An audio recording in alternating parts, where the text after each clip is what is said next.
अस्सलामुअलैकुम। तो कैसे हैं आप सब। आज हम बनाएंगे बहुत ही मज़ेदार सा, बहुत ही सॉफ्ट, बहुत ही कमाल का कोकोनट केक, जो बनाना बहुत ही आसान है और ये बहुत ही मज़े का बनेगा और ये बहुत ही सॉफ्ट बनेगा। तो ये कैसे बनेगा, चलें स्टार्ट करते हैं। बिस्मिल्लाहिर्रहमानिर्रहीम। सबसे पहले हमें चाहिए केक मोल्ड और इसमें मैं बटर पेपर लगा दूँगी। अगर आपके पास बटर पेपर नहीं है तो आप सिंपल पेपर भी लगा सकते हैं या सिर्फ ऑयल से इसे अच्छा सा ग्रीस कर सकते हैं। इसके बाद हमें मैदा चाहिए 1 कप और इसमें हम ऐड कर देंगे 1 टीस्पून जो है बेकिंग पाउडर ऐड कर देंगे। इसके बाद हम इसे अच्छा सा मिक्स कर लेंगे। हमने इसे ज़बरदस्त सा मिक्स कर लेना है। आप चाहें तो आप इसे 1 से 2 बार छान भी सकते हैं। और अब हम इसे साइड पर रख देंगे। यहाँ हमें चाहिए मक्खन 1 कप। मैंने इसे हल्का सा मेल्ट कर लिया था और जब ये थोड़ा सा ठंडा हो गया था तो फिर मैं अब इसे यूज़ कर रही हूँ। इसके बाद हम इसमें पिसी हुई चीनी यानी कि पाउडर शुगर 1 कप ऐड कर देंगे। आप ये नॉर्मल शुगर है, आप इसे ब्लेंडर जार में ऐड करके इसे अच्छा सा ब्लेंड कर सकते हैं और फिर इसे आप छान के यूज़ कर सकते हैं। और पहले आप इसको सिर्फ बीटर को चलाए बगैर इसे मिक्स कीजिएगा और इसके बाद आप बीटर चला के इसे अच्छा सा बीट कर लीजिएगा ताकि मक्खन में चीनी अच्छी सी जो है मिक्स हो जाए। और ये देखिए मैंने इसे ज़बरदस्त सा जो है माशाल्लाह बीट कर लिया है। अब हम क्या करेंगे, हमें चाहिए 4 अंडे और एक एक करके हम अंडे को ऐड करेंगे और फिर बीट करेंगे। ये देखिए मैंने 1 अंडा इसमें ऐड कर दिया है और इसके बाद हम इसे बीट कर देंगे। इसी तरह मैं दूसरे अंडे को ऐड करूँगी और दोबारा से इसे अच्छा सा हम बीट कर लेंगे। इसी तरह मैं चारों अंडे एक एक करके ऐड करूँगी और इसे बीट करती जाऊँगी। और अगर आपने अभी तक मेरे चैनल को सब्सक्राइब नहीं किया तो मेरे चैनल को सब्सक्राइब कर दें, वीडियोस को लाइक कर दें और साथ में लगे बेल आइकन के बटन को ज़रूर प्रेस कर दें ताकि आपको मेरी हर आने वाली न्यू वीडियो का नोटिफिकेशन सबसे पहले मिल सके। और ये देखें मैंने 4 अंडे जो थे सारे मैंने 1 बाय 1 करके इसमें ऐड कर दिए और इसको अच्छा सा बीट कर दिया। अब यहाँ पर जो हमने बेकिंग पाउडर और मैदा मिक्स करके रखा था, अब हम थोड़ा थोड़ा करके वो ऐड करेंगे और बीटर चलाए बगैर पहले इसे मिक्स करेंगे। पहले हमने इसे अच्छा सा मिक्स करना है। अगर हम मैदा ऐड करके डायरेक्ट बीटर को ऑन कर देंगे तो मैदा जो है वो उड़ेगा और सारा गिर सकता है, इसलिए आपने इस बात का ख्याल रखना है जब आप इसमें मैदा ऐड करें तो पहले इसको सिंपल मिक्स करें और इसके बाद आप बीटर को ऑन करें। और इसी तरह मैं थोड़ा थोड़ा करके इसमें मैदा ऐड करती जाऊंगी और इसको अच्छा सा बीट करती जाऊंगी। अगर आपके पास बीटर नहीं है तो आप बिल्कुल परेशान ना हो, आप इसको हैंड विस्कर की मदद से भी विस्क कर सकते हैं अच्छा सा। और ये देखिए अब हम साइड को अच्छी तरह से साफ़ कर लेंगे और इसे हम बीटर के साथ ही लगा देंगे। इसके बाद हम इसमें वनीला एसेंस ऐड कर देंगे, 1 टीस्पून ऐड करेंगे और इसके बाद हम दोबारा से इसे अच्छा सा जो है बीट कर लेंगे।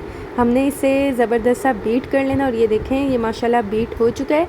अब हम क्या करेंगे, हम स्पैचुला की मदद से एक बार इसे दोबारा से मिक्स कर लेंगे। मिक्स करने के बाद जो हमने केक मोल्ड के ऊपर बटर पेपर लगाया था उसके अंदर हम ये सारा बैटर जो है पोर कर देंगे और इसके बाद हम इसे टैप टैप कर लेंगे ताकि इसमें जो एयर बबल्स हैं वो इसमें से ख़त्म हो जाएं।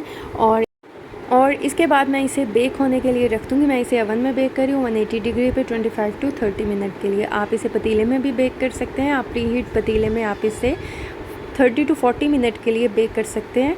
और इसके बाद हम नेक्स्ट स्टेप की तरफ आएंगे। यहाँ हमें चीनी चाहिए 1 कप और इसमें हम हाफ़ कप जो है पानी ऐड करेंगे। 1 कप चीनी और हाफ़ कप पानी आपने ऐड करना है और इसको हम ज़्यादा कुक नहीं करेंगे। और इसके बाद हम इसमें ऐड कर देंगे वनीला एसेंस 1/4 टीस्पून हम इसमें ऐड कर देंगे और इसको हम अच्छा सा मिक्स करेंगे और इसे हम तब तक कुक करेंगे जब तक कि चीनी जो है वो अच्छी सी इसमें डिज़ोल्व नहीं हो जाती, इसमें हल नहीं हो जाती, तब तक हम इसे मिक्स करते जाएंगे। और ये देखें चीनी जो है अच्छी सी इसमें हो चुकी है। अब हम क्या करेंगे, एक बॉयल आने के बाद हम फ्लेम को ऑफ़ कर देंगे क्योंकि हमने इसे ज़्यादा नहीं पकाना, हमने इसे एक तार की चाशनी नहीं बनाना। जस्ट एक उबाल आने के बाद हमने इसे बंद कर देना है और इसके बाद हम इसे ठंडा होने के लिए साइड पे रख देंगे। और ये देखें माशाल्लाह केक भी हमारा बहुत ही ज़बरदस्त सा बेक हो चुका है। अब हम इसे ठंडा होने के लिए रख देंगे ताकि ये ठंडा हो जाए। जब ये ठंडा हो जाएगा तो फिर हम इसकी कटिंग करेंगे। और ये देखें केक माशाल्लाह बहुत ही ज़बरदस्त सा ठंडा हो चुका है। अब हम क्या करेंगे, सबसे पहले हम इसकी साइड्स जो हैं वो काट देंगे। इसको हम वेस्ट नहीं करेंगे, इसका आपको मैं बताऊँगी कि हम क्या करेंगे। और इसको जो है साइडों को चारों तरफ से अच्छा सा हम इसकी कटिंग कर देंगे। कटिंग करने के बाद और ये देखिए ये जो साइड्स हैं आप इसको बिल्कुल वेस्ट ना करें, यकीन करिए इतनी मज़े की लगती हैं। आप इसे चाय के साथ भी खा सकते हैं या आप इसे वैसे भी खा सकते हैं, बहुत मज़े की हैं।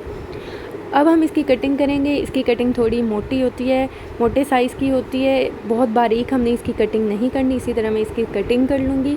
और ये देखें माशाल्लाह अल्हम्दुलिल्लाह मैंने इसके पीसेस कर लिए हैं, सारी कटिंग कर ली और माशाल्लाह कितने ज़बरदस्त से ये बने। और यकीन करें जब ये बेक हो रहा था ना, इसकी खुशबू बहुत ही मज़े की आ रही थी। और ये देखिए माशाल्लाह इसकी मैंने सारी कटिंग कर ली है। अब हम नेक्स्ट स्टेप क्या करेंगे, नेक्स्ट स्टेप पे हमने जो शुगर सिरप बनाया था वो हमें चाहिए और यहाँ पर कोकोनट चाहिए। अगर आपके पास पिसा हुआ कोकोनट नहीं है तो आप कोकोनट को कद्दूकश करके उसे ग्राइंड भी कर सकते हैं। और सबसे पहले हम जो केक बनाया है वो पहले शुगर सिरप में डिप करेंगे, इसके बाद हम कोकोनट की कोटिंग कर देंगे इसके ऊपर।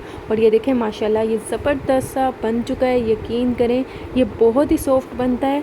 इसी तरह जो है मैं सारे ये केक जो हैं ये कर लूँगी। सबसे पहले हम इसे शुगर सिरप में डिप करेंगे और इसके बाद हम जो है इसके ऊपर कोकोनट की कोटिंग कर देंगे। और ये देखें माशाल्लाह अल्हम्दुलिल्लाह कितना ज़बरदस्त सा सॉफ्ट और बहुत ही मज़ेदार सा कोकोनट केक तैयार हो चुका है। यकीन करें ये बहुत ही मज़ेदार बनता है, बहुत ही कमाल बनता है और बहुत ही ईजी बन जाता है। तो आप इसे ज़रूर ट्राई कीजिएगा और मुझे फ़ीडबैक दीजिएगा, दुआओं में याद रखिएगा। मिलती हूँ नेक्स्ट वीडियो में, तब तक के लिए अल्लाह हाफ़िज़।